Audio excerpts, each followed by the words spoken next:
specifically, and guided a little bit by these more general reflections, what does it mean for the Council?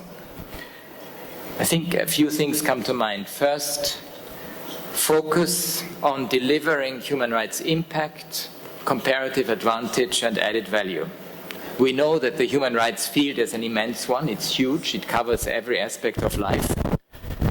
And it covers all stakeholders. It covers, of course, and we know how important the contributions are of our civil society partners, of human rights defenders, of the private sector.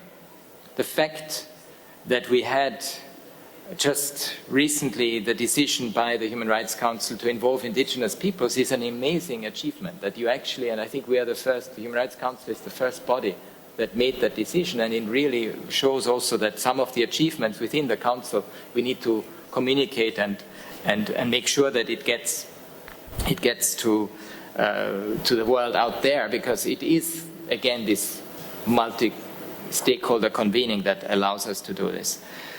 But when we look at the comparative advantage and the added value, the question is always what type of impact do we have with the decisions that you are taking?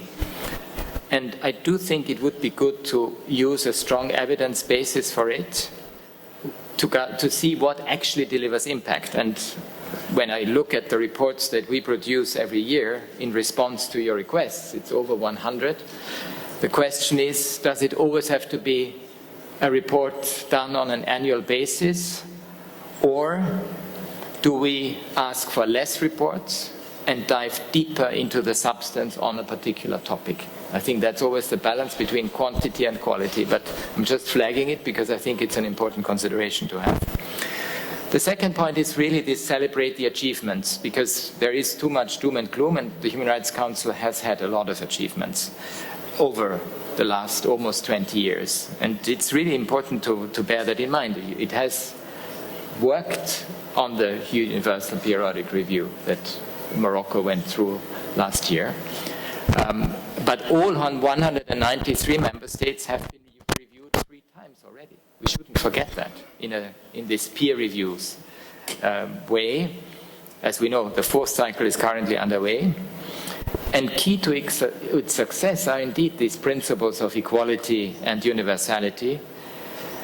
The Human Rights Council has also importantly sounded the alarm bell on climate justice and been one of the strong voices within the intergovernmental arena of the UN to point out what climate justice means, beyond climate action. Also, what are the elements of justice that come in? And also, how does climate change affect humanity and human rights? The fact that there are still consensus resolutions is a good sign. We always talk about polarization, but then we also manage to have consensus resolutions.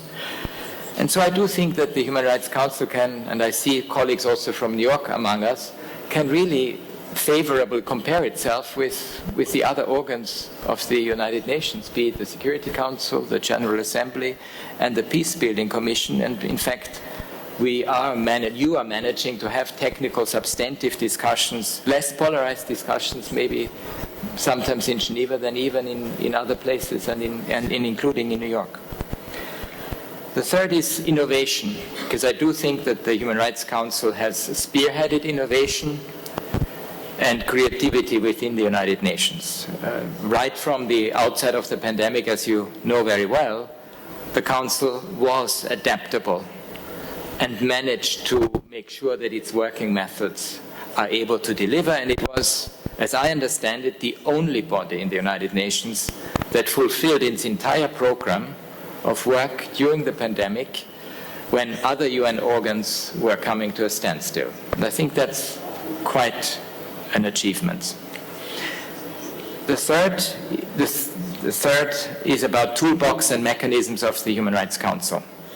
We know how important the special rapporteurs are, the special procedure mandate holders.